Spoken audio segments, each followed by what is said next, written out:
tarde, doutores. Boa tarde. Achei estranho, cheguei, não tinha ninguém lá fora. E chegou todo mundo lá fora, até entrar todo mundo.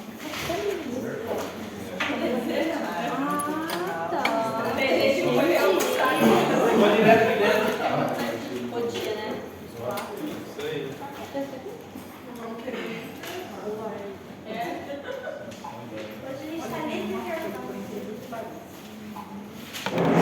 Bom, doutores, então nós começamos aqui semi-neurológico.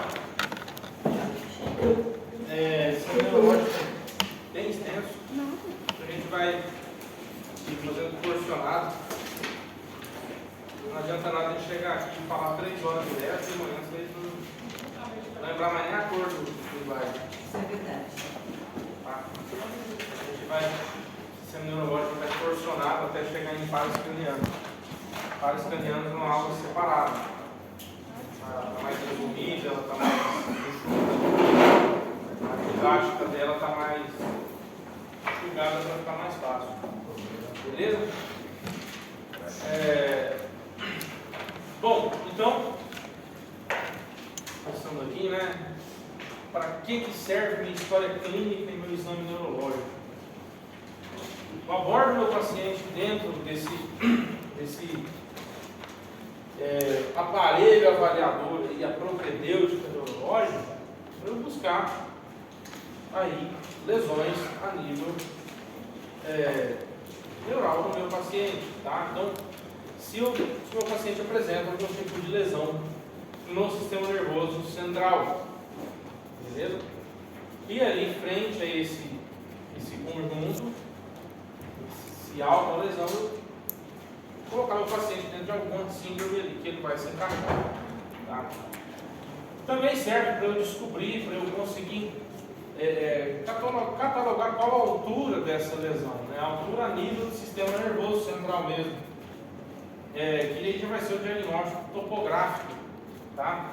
Traçar a causa, a etiologia e o tratamento. Se meu paciente vai receber tratamento clínico, se vai ser cirúrgico, se é um tratamento de emergência ou um tratamento eletivo, né? Tratamento que pode ser marcado, né? Vai para consultório, mas tem que ser feito ali de emergência, tá? Lembrando o termo urgência e emergência. Urgência não coloca o paciente em risco iminente de óbito. Emergência, o paciente apresenta risco iminente de óbito. Tá? Vamos lá, então, semiologia neurológica, a gente começa com o nosso clássico interrogatório. Beleza? E ali a gente vai traçar o que chamamos de anamnese. E depois a gente vai para a busca de sinais físicos. Tá bom? Que a gente vai avaliar o nível de consciência, a linguagem do nosso paciente, as fases, a atitude, a marcha, o tono muscular, o trofismo muscular, a parte de coordenação, hipraxia, movimentos voluntários e involuntários, reflexos, sensibilidade e sinais meníngeos e nervos cranianos. De acordo com o que a gente vai avançando, a gente vai avaliando estrutura por estrutura dessa aqui. Beleza? Então vamos começar aqui com a consciência, né? O estado mental do nosso paciente. Aqui dentro do estado mental, a consciência, eu vou avaliar o comportamento do meu paciente, o estado emocional, o intelecto, as percepções, os fatores de personalidade e o conteúdo do pensamento do meu paciente. Tá bom? Já nessa primeira conversa aqui, no avaliar o nível de consciência e o estado mental, eu já consigo muitas vezes encaixar ele dentro da síndrome em que ele vai ser encaixado, tá? Só pela avaliação do estado de consciência e do estado mental do paciente, beleza? Depois a gente avalia a linguagem, né? Então, que é nada mais do que a maneira que o paciente se expressa, tá? Frente a sons compreensíveis, que é chamado de linguagem. O paciente emitir sons incompreensíveis já não é mais linguagem, o paciente já é instaurado dentro de um transtorno, beleza? Então a definição de linguagem é a maneira que o paciente se expressa frente a sons compreensíveis, mediante sons compreensíveis. E nós temos o que se chama de linguagem patológica, que a gente vai desenrolar mais para o final, tá? Que é a disartria, bradilalia, palilalia, que o paciente falou muito devagar, ou fala muito rápido, fala de forma desconexa, né? O paciente entra com a linguagem patológica também nos casos de afasia sensorial, afasia motora ou afasia global, tá? A gente vai debulhando isso aqui no decorrer da cena neurológica, termo por termo desse daqui, tá bom? E a gente vai para as faces no final, que são as faces, né, que são as modificações morfológicas no rosto do paciente, tá? Aí ocasionada por cada enfermidade, cada patologia o paciente cursa com um tipo de face, beleza? Vamos lá então, começando pelas faces.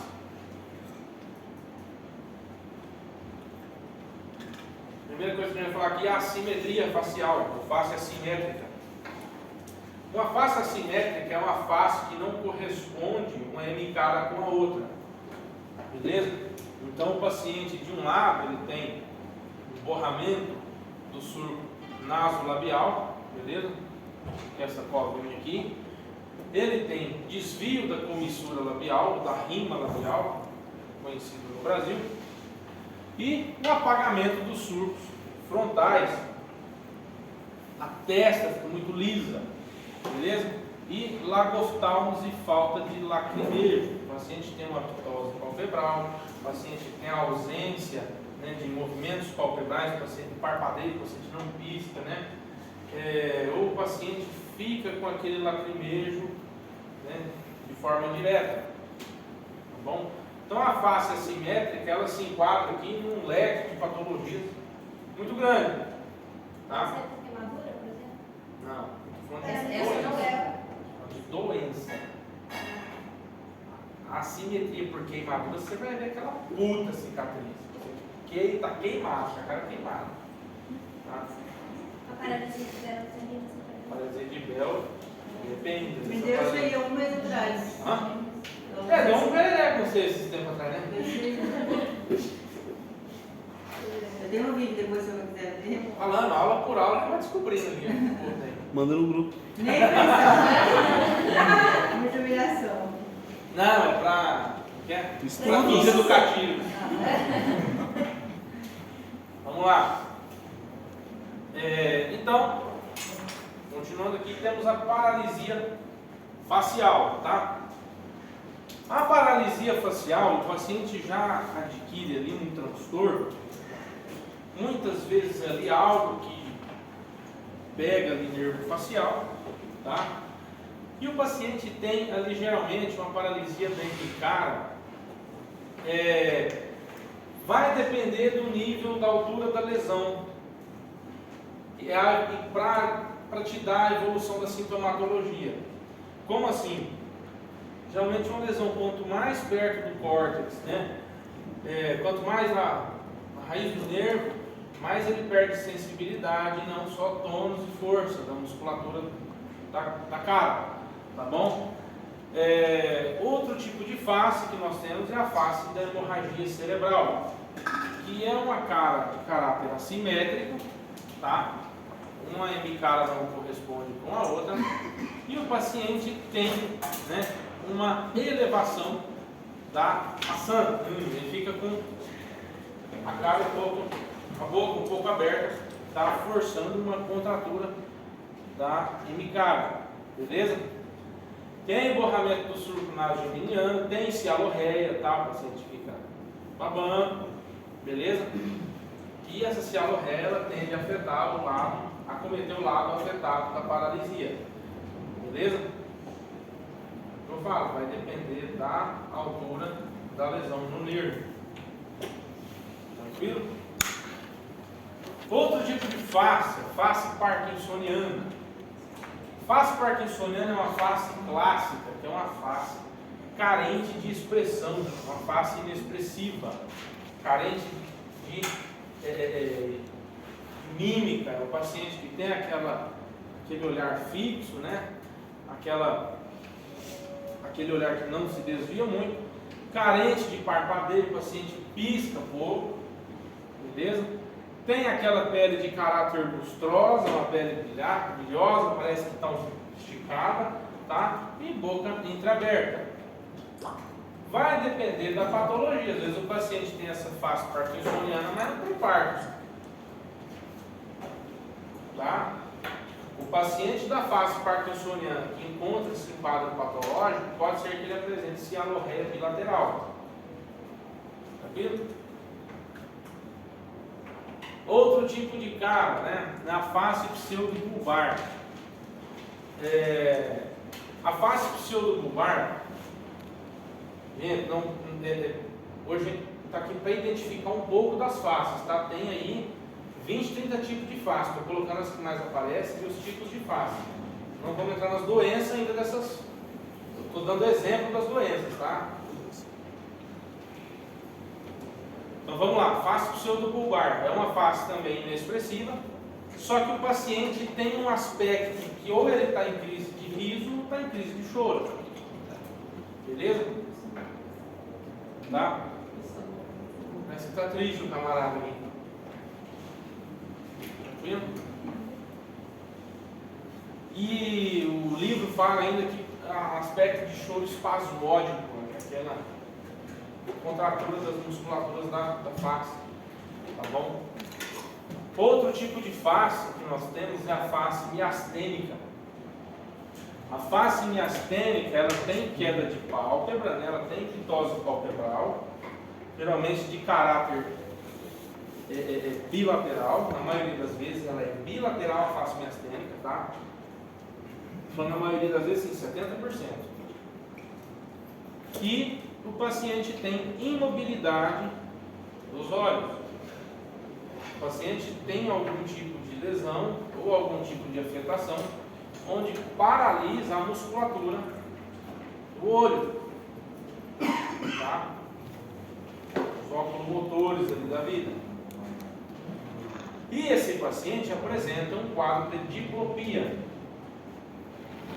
Então, todo paciente que você vai investigar, que ele chega com uma face patológica no consultório, você pergunta se o seu paciente enxerga direito. Porque muitas vezes o que vai diferenciar uma face da outra, né, para você terminar de diferenciar ali os sinais e sintomas para fechar o seu diagnóstico, são esses sintomas acompanhantes, tá? No caso da face miastênica, o paciente vem com esse sinal acompanhado, esse sintoma que é a diplopia. O que é a diplopia? O paciente enxerga tudo dobrado, tá? Não estou falando do seu BO aí, que você tem que usar óculos, não, tá? Geralmente o paciente refere: doutor, meu rosto começou a ficar assim, comecei a enxergar duplicado também. Então você vê que é um quadro, muitas vezes, de início agudo, tá? E é uma face também carente de expressão, é uma face inexpressiva, beleza? Outro tipo de face é a face encefálica. A face encefálica é aquele paciente que tem aquele aspecto sonolento ou estuporoso, beleza? Pode ser que o paciente realmente esteja nesse estado de consciência mesmo, tá? Sonolento, estuporoso aí como sequela de algum evento cerebrovascular ou, enfim, de alguma outra situação onde teve afetação do sistema nervoso central. Que é você depois das P2. Outra face clássica também, face de Claude Bernard Horner. Que parada que é isso daqui?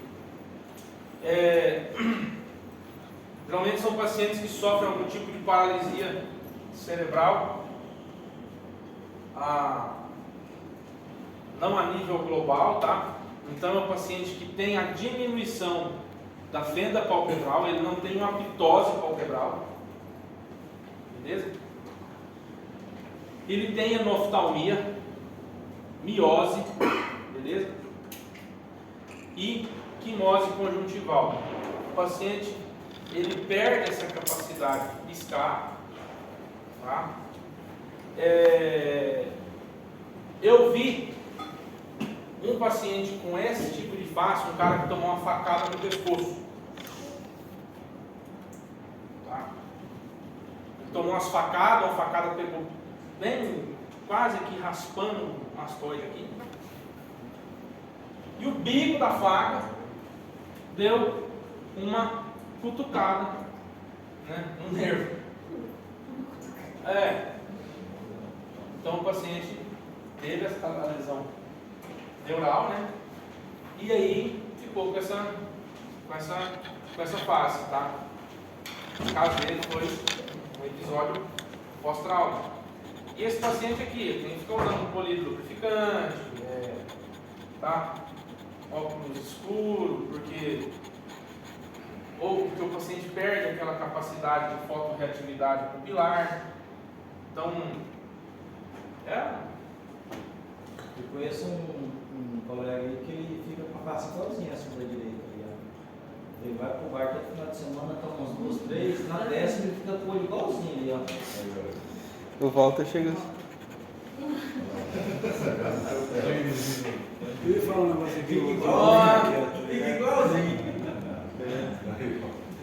Aí os dois. Olha o que a gente passa. Às vezes eu estava dando uma aula de midrise e miose. E ele isoporia. Aí um aluno pega e fala assim: ó, carioca. O que você pegou? Não sei se tem algum carioca aqui, mas aquele aluno Ô, doutor, o cara toma êxtase e fica desse jeito.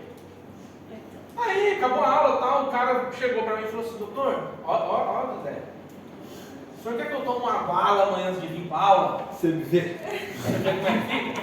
Pô, não tem moral pra ficar, juro, velho. Até ele chegar no outro dia. Juro. Tome então essa parada, nunca. O moleque chegou no outro dia ali. Ligado. Vidrado, né? Então, dei a aula. Eu falei: irmão, você tá bem, cara? Tomei a bala que eu falei pro senhor que tomar. E veio drogado pra aula. Maravilha. E depois os Ficou. Não julgo ele não, só assim pra aguentar.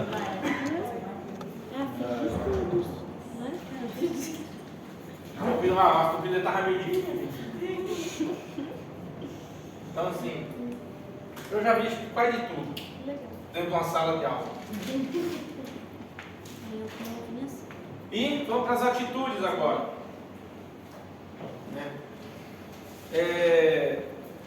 O que é a atitude? Cara, a atitude é uma posição que o doente adota no leito, né? Que o paciente adota no leito, geralmente em decúbito, né? Em pé. Então a gente avalia o paciente de uma forma completa, tanto deitado, tanto sentado, tanto em pé. Beleza? Então, essa é a atitude. Tá? Primeiro que nós vamos falar aqui, atitude em gatilho de fuzil, posição em gatilho de fuzil. Tá? O paciente adota essa posição, né, todo fletido, beleza? Ele fica ali com os membros inferiores flexionados, ele fica com a cabeça fletida sobre o tronco, tá? Ele tem essa incapacidade de se manter ereto. Depois a gente vai desenrolar mais para frente, patologias que o paciente adota, a posição de gatilho de fuzil. É bem característico, tá? A gente faz o diagnóstico bem rápido nesses pacientes aqui. Outro tipo de atitude, né, é o paciente que adota essa atitude de opistótomos, ou atitude em arco. O paciente fica todo, né, esticado, todo contraturado. Cara, fica desse jeito mesmo na maca, o cara fica um arco mesmo assim. Tem paciente com cara. Você empurra o cara pra baixo, não vai, beleza? Ou drogado também, tá? O filho da ambulância, o cara tá plantando bananeira dentro da ambulância. Temos a atitude meníngica, tá? Meningítica. A atitude que o paciente adota da meningite, ela é algo que nos ajuda muito na hora de fechar o diagnóstico em termos de rapidez de tratar o paciente, tá? Então o paciente apresenta o que nós chamamos de fase tônica e fase clônica, tá? Então o paciente ele mantém ali as extremidades flexionadas, tá? O pescoço estendido e ele encurvado para trás, tá? Isso é uma posição que se chama de posição antálgica. O paciente adota essa posição porque alivia a dor, não dói. E quando você pede para o paciente encostar o queixo no peito, ele não consegue fazer esse movimento de flexão da cervical, tá? É uma dor insuportável. O paciente não aguenta, não consegue mesmo, não vai. Tá? Não é você pegar e fala, encosta o queixo no peito, não vai. Você pede para ele relaxar a cabeça, tentar relaxar a cabeça, você tenta fletir, chega até certo ângulo, ele começa a apresentar uma dor insuportável. Beleza? Sinal clássico de meningite, cara. Clássico, tá? Com muita dor, doutor? Muita dor é uma flexão cervical. Outro tipo de atitude, a atitude parkinsoniana. Cara, essa aqui é clássica, né? Essa aqui não tem muito erro. É um paciente que está com o tronco inclinado para frente, cabeça inclinada para frente, né? Ele tem a passada dele um pouco aberta para tentar manter o equilíbrio e ele tem ali as mãos e os dedos, né, trêmulos, tá? Então o paciente não tem essa capacidade desse refino digitário em executar alguns tipos de atividade, né, ou praxias, né? Então ele mantém os cotovelos fletidos para frente, os braços fletidos para frente junto com o corpo, mantém uma passada ali semi-aberta, com o tronco projetado para frente, tá? Então atitude parkinsoniana. Também é um paciente que tem a movimentação voluntária mais lenta e escasso parpadeio, um paciente que pisca pouco, um paciente que você avalia a mucosa ocular dele tende a estar um pouco ressecada. Tranquilo?